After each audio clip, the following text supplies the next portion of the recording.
Muito boa noite, muito boa madrugada, bom dia, boa tarde.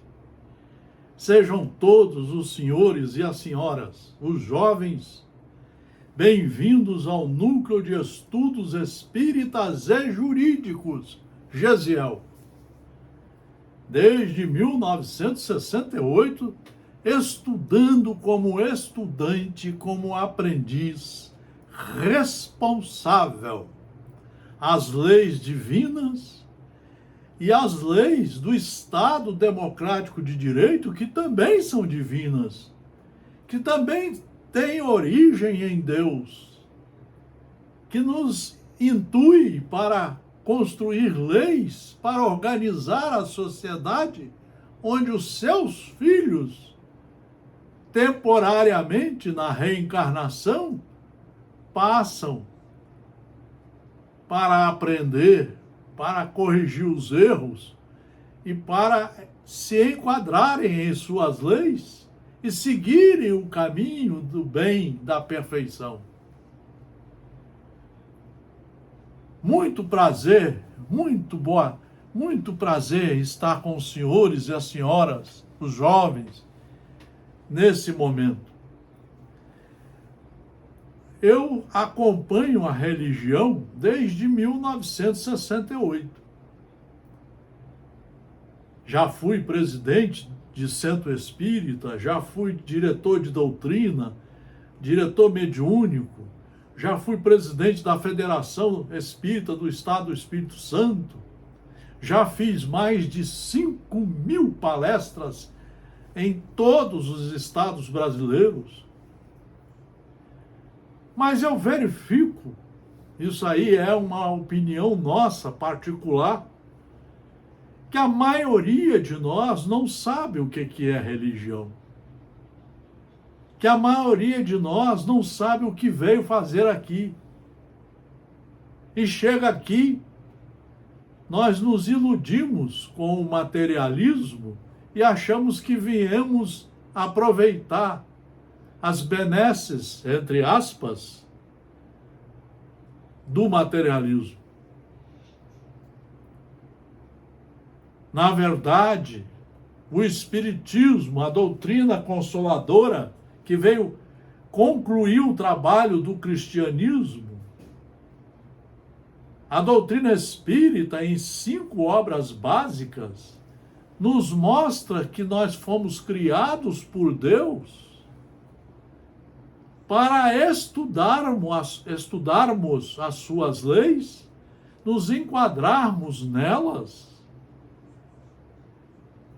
e só praticar o bem conosco e com todos que estão à nossa volta, porque todos somos irmãos e devemos todos progredir em conjunto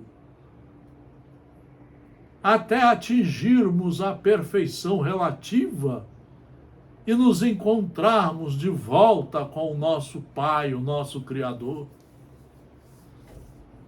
Então nós viemos para estudar, para corrigir os nossos erros, para proporcionar uma paz concreta, uma paz que ajude a todos a estudar, a ter saúde, a ter casa própria,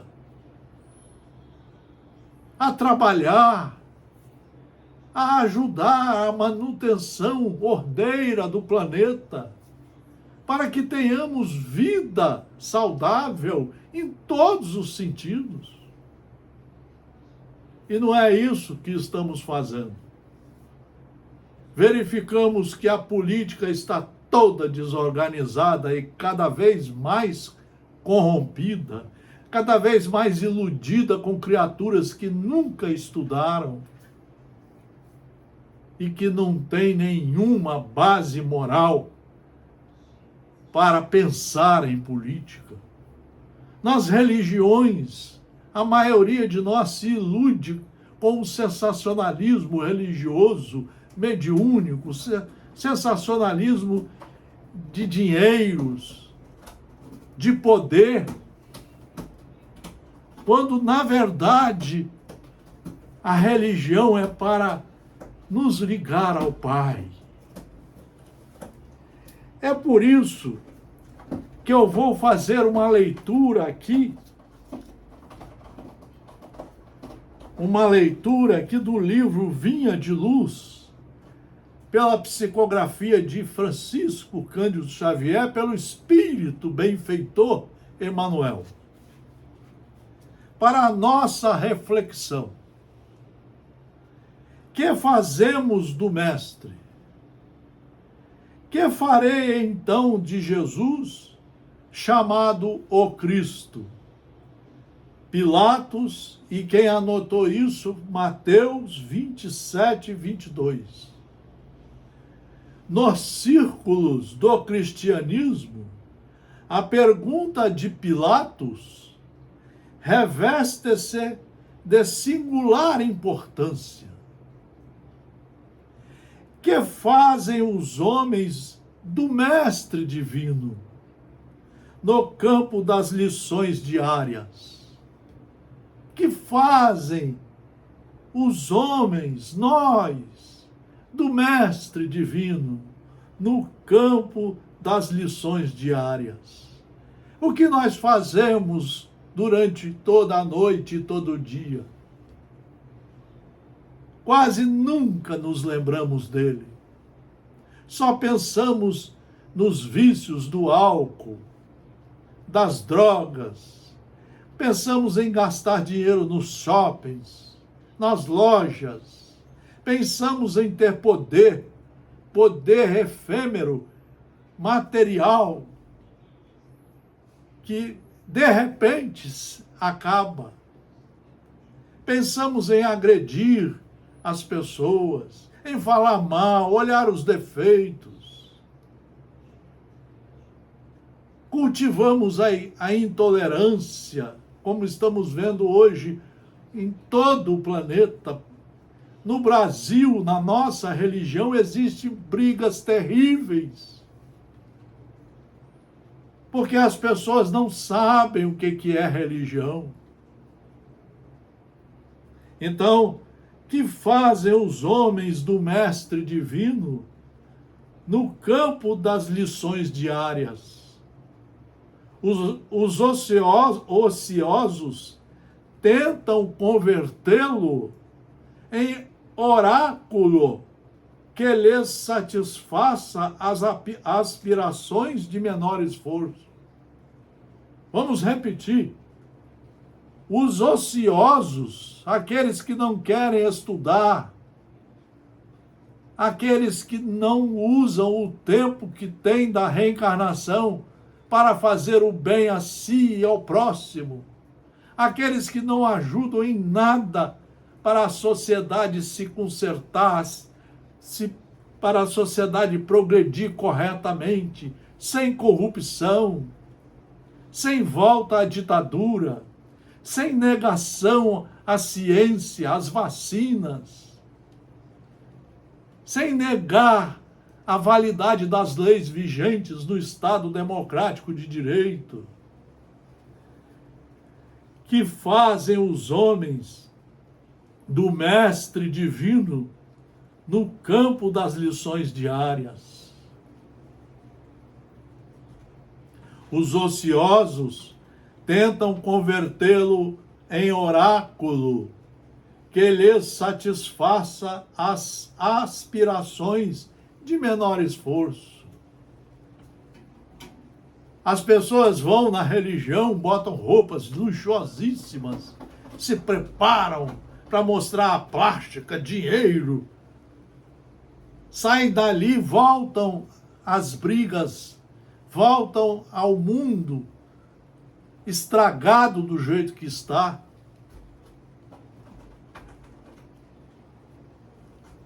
Ou seja, não seguimos e nem cultivamos religião nenhuma.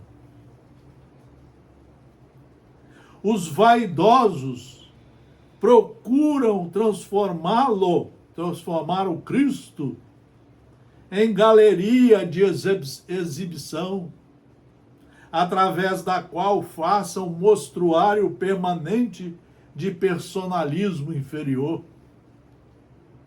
Tem gente que fala em Deus e em Jesus, o Pai e o Filho, mas não conhecem nada deles.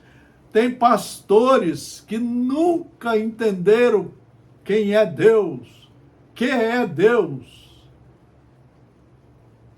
é Jesus, para que ele veio reencarnar entre nós.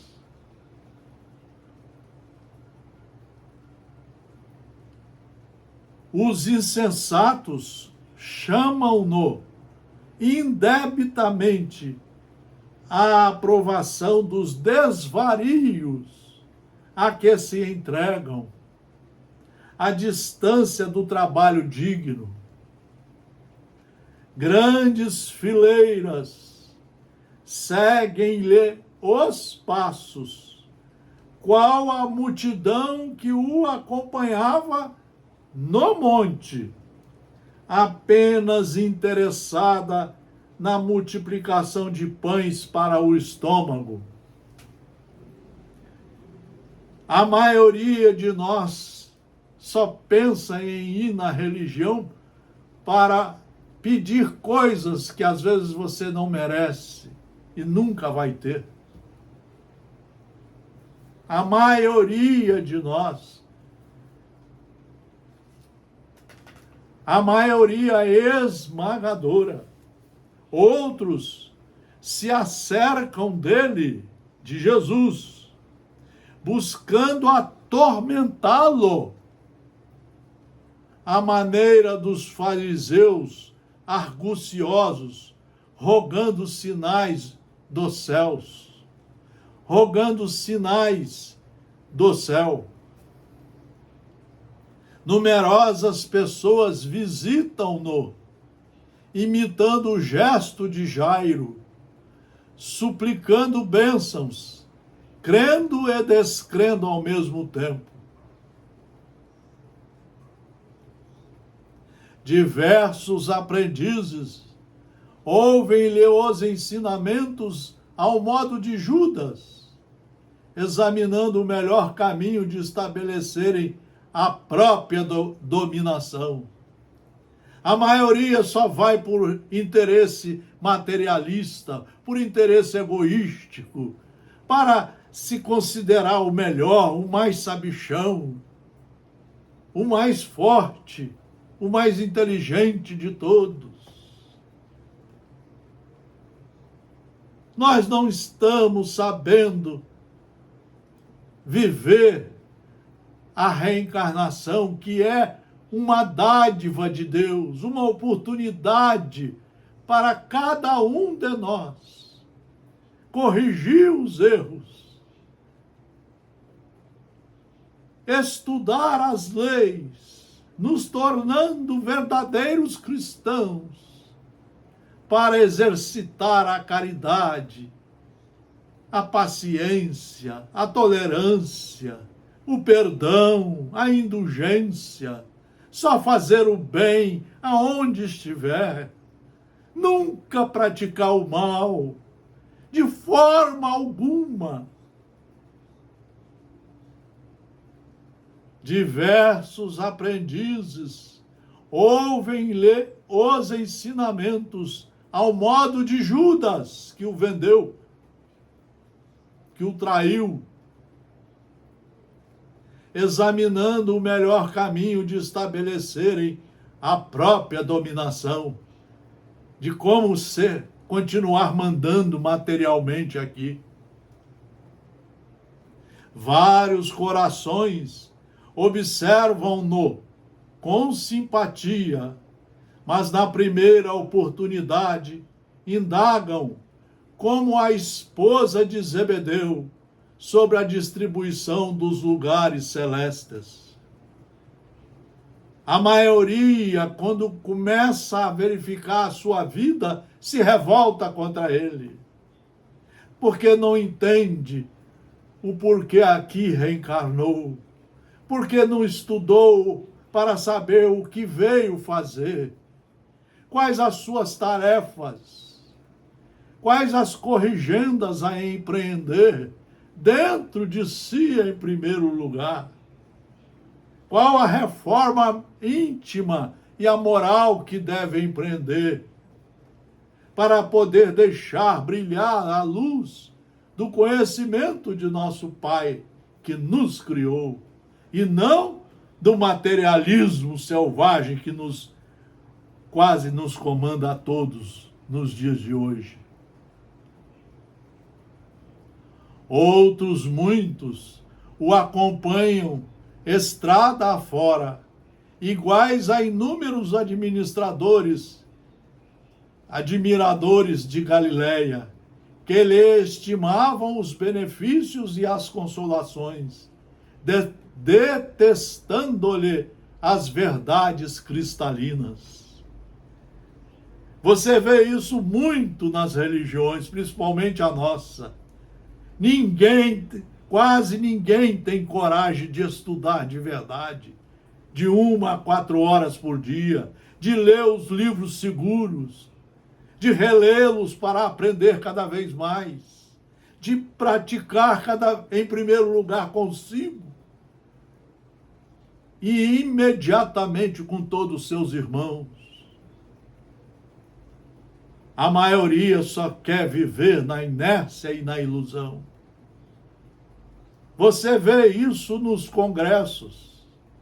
Chamam criaturas para falar no congresso que não tem nada a ver com Deus. Que falam de amor, mas não sabem o que é o amor. Nunca estudaram de verdade o que é o amor. Alguns imitam os beneficiários da Judéia a levantarem mãos postas no instante das vantagens e a fugirem espavoridos do sacrifício do testemunho. Grande maioria procede à moda de Pilatos, que pergunta solenemente quanto ao que fará de Jesus e acaba crucificando-o com despreocupação do dever e da responsabilidade. Lava as mãos. Lava as mãos. Muitos de nós lavamos as mãos na família, na política, no trabalho, nos deveres cívicos. Lavamos a mão seguindo criaturas que são verdadeiros terroristas da política. Como é que pode as criaturas acreditarem em fake news? É porque não conhecem nada e não têm responsabilidade nenhuma com o seu presente, o seu futuro e com quem lhe criou. Poucos imitam Simão Pedro que, após a iluminação no Pentecostes, segue-o sem condições até a morte. Pedro, que também errou muito, que duvidou muito, mas ele se corrige.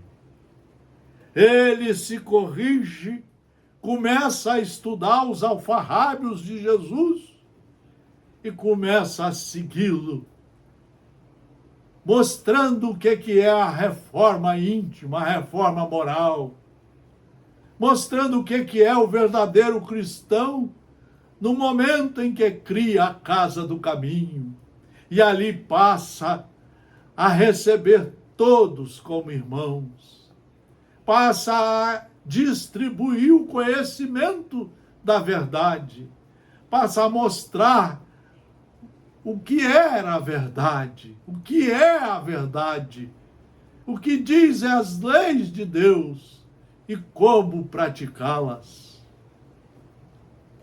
Raros copiam Paulo de Tarso, que se ergue na estrada do erro colocando-se a caminho da redenção, através de impedimentos e pedradas, até o fim da luta. É outro que estava errado, que seguia os ensinamentos de pessoas erradas, que era sedento pelo poder efêmero que a humanidade lhe emprestava.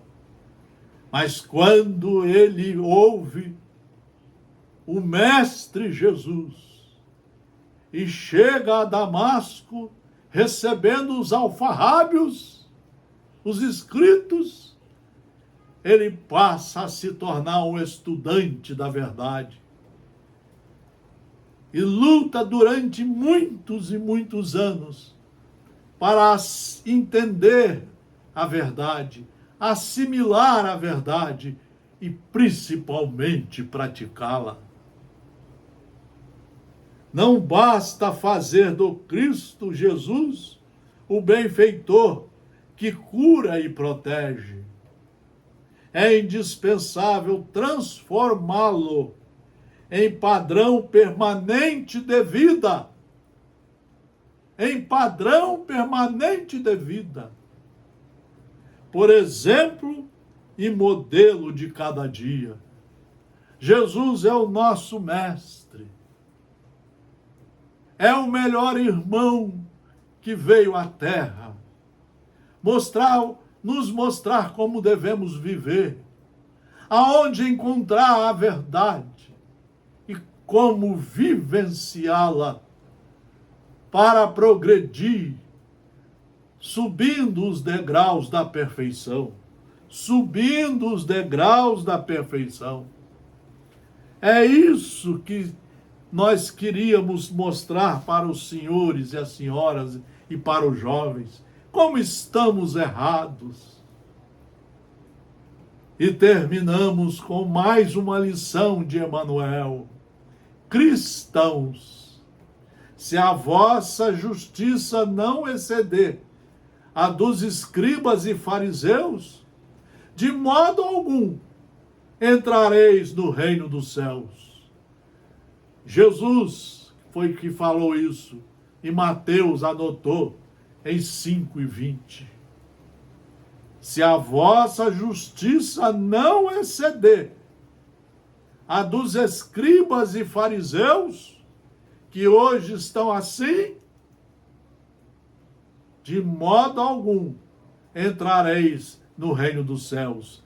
Diz Emmanuel, os escribas e fariseus não eram criminosos, nem inimigos da humanidade.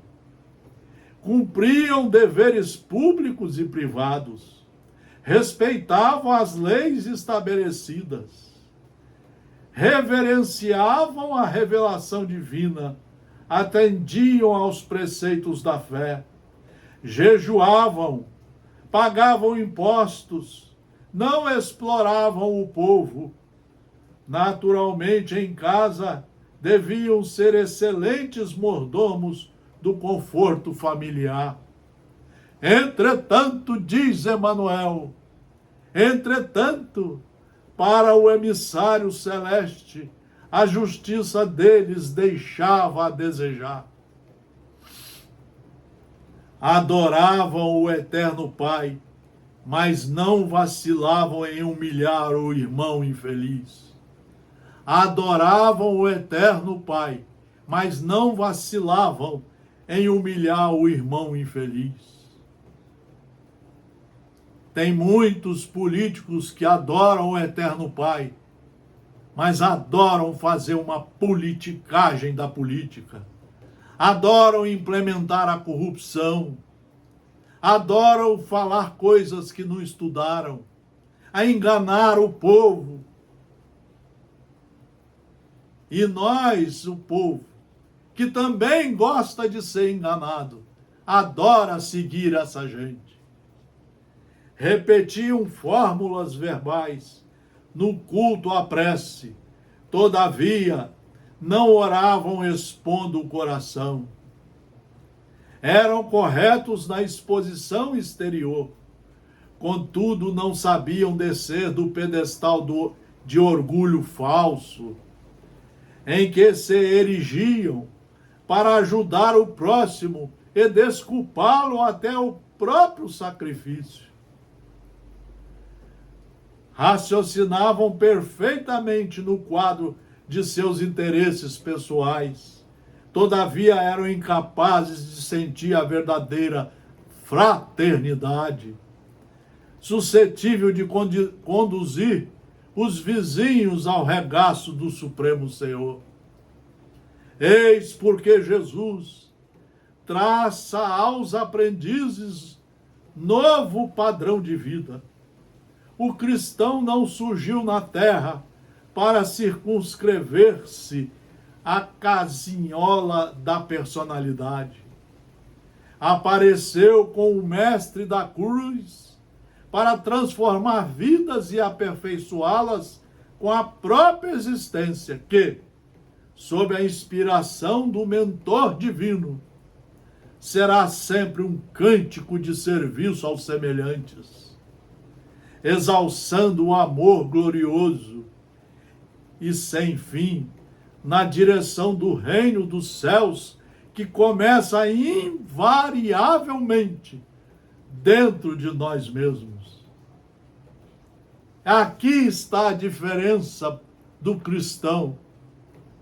O cristão de verdade, ele vai estudar os livros seguros, as leis, como está aqui nesse quadro, muito bem feito por nós há mais de 20 anos, para que você possa implementar aqui dentro o reino do Senhor, para que você possa implementar aqui dentro a sua reforma íntima, a sua renovação de um homem velho, enferrujado, para um homem novo, que só segue as leis, que é cumpridor das leis, que só pratica os atos autorizados pelas leis. Portanto, assim ele deixa brilhar a sua luz, como Jesus nos falou. Meus discípulos serão conhecidos, disse Jesus, por muitos se respeitarem, por muitos se amarem, por fazerem com que todos sejamos irmãos e filhos do mesmo Pai.